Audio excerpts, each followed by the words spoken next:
to spiritual calisthenics. Christ is in our midst. On Friday, June 28th, we commemorate the finding of the relics of Cyrus and John, the Unmercenaries, St. Sergios the Magister, St. Pappias the Martyr, our righteous father Sergius and Herman, founders of our monastery, the synaxis of the icon of our most holy lady the Theotokos, and St. Paul the physician of Corinth. Regarding the finding of the relics of St. Cyrus and John the Unmercenaries, these saints lived during the reigns of Diocletian. St. Cyrus was from Alexandria, and St. John was from Edessa of Mesopotamia. Because of the persecution at that time, Cyrus fled to the Gulf of Arabia, where there was a small community of monks. John, who was a soldier, heard of Cyrus's fame and came to join him.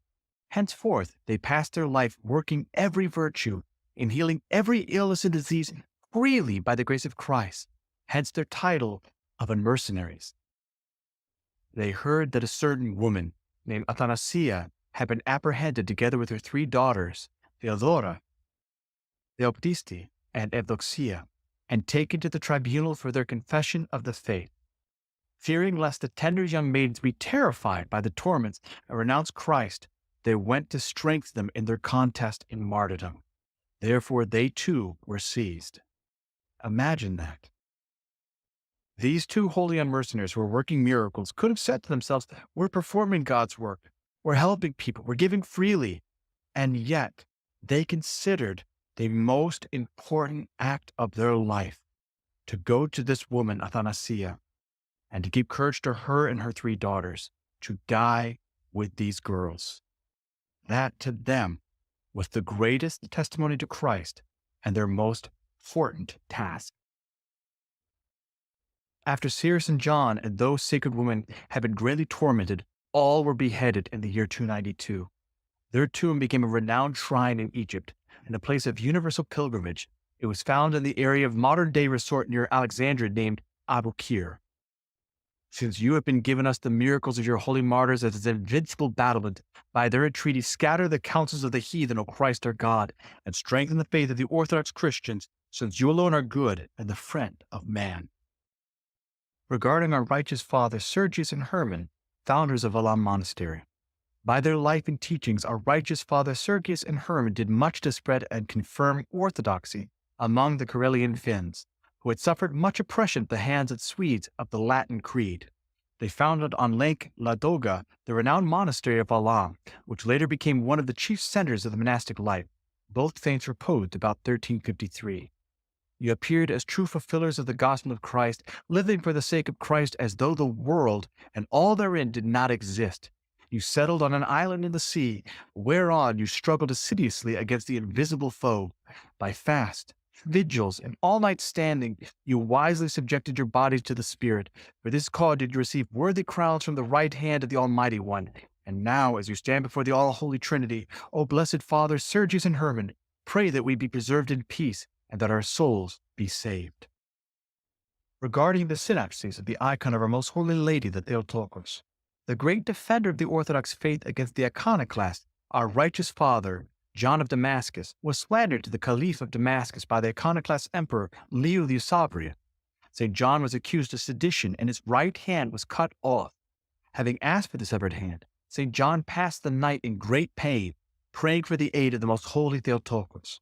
Awakening from sleep, he found that his hand had been miraculously restored, with only a red scar about the wrist where it had been severed, as a testimony to the wondrous healing. In thanksgiving, he had a silver hand attached to the icon to commemorate this great miracle. On becoming a monk in the lavra of St. Sabas the Sanctified in the Holy Land, John brought the icon with him. There it remained until the 13th century, when it was given to St. Sabas of Serbia, who brought it to Serbia, where it remained for a time.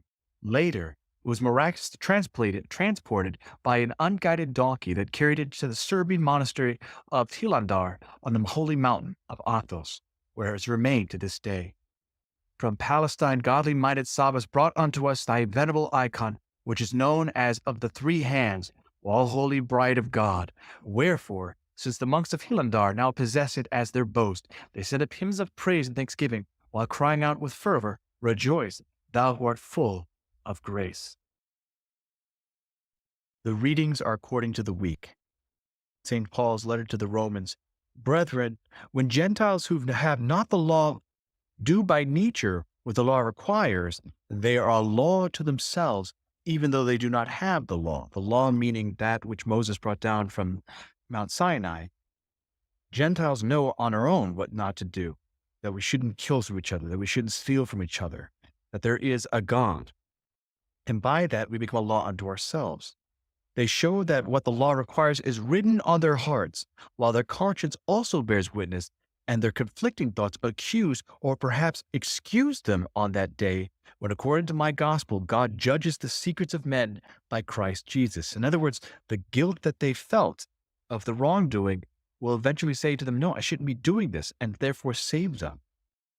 But if you call yourself a Jew and rely upon the law and boast of your relation to God and know his will and approve what is excellent because you are instructed in the law, and if you are sure that you are a guide to the blind, a light to those who are in darkness, a corrector of the foolish, a teacher of children, having in the law the embodiment of knowledge and truth, you then, who teach others, will you not teach yourself?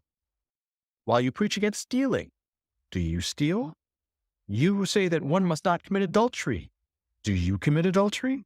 You who abhor idols, do you rob temples? You who boast in the law, do you dishonor God by breaking the law? For as it is written, the name of God is blasphemed among the Gentiles because of you. And we see this even today, that people are leaving the churches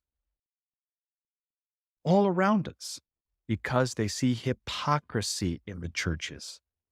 When they see leaders within the church or clergy within the church not living up to the standards that they preach, they say, well, why would I follow this? And as a result, they commit greater sins. Circumcision indeed is of value if you obey the law. But if you break the law, your circumcision becomes uncircumcision. So if a man who is uncircumcised keeps the precepts of the law, will not his uncircumcision be regarded as circumcision? In other words, if someone is faithful, even if they have not been baptized, they will somehow be judged differently than someone who was. Then those who are physically uncircumcised but keep the law will condemn you, who have the written code and circumcision but break the law. For he is not a real Jew who is one outwardly, nor is true circumcision something external and physical.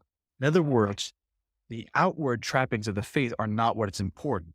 It is the inward being that matters. Gospel according to St. Matthew.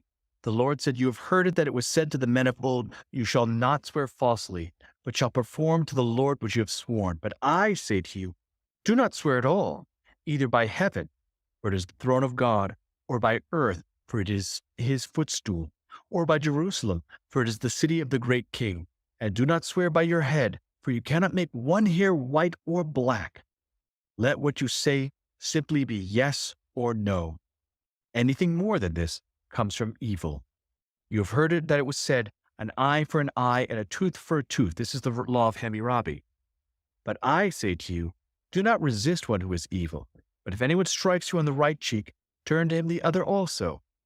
And if anyone would sue you and take your coat, let him have your cloak as well. And if anyone forces you to go 1 mile, go with him 2 miles. Christ is showing us the ways of mercy, not the simple ways that everyone else sees. I hope that you've enjoyed today's spiritual calisthenics. Have a blessed and wonderful day.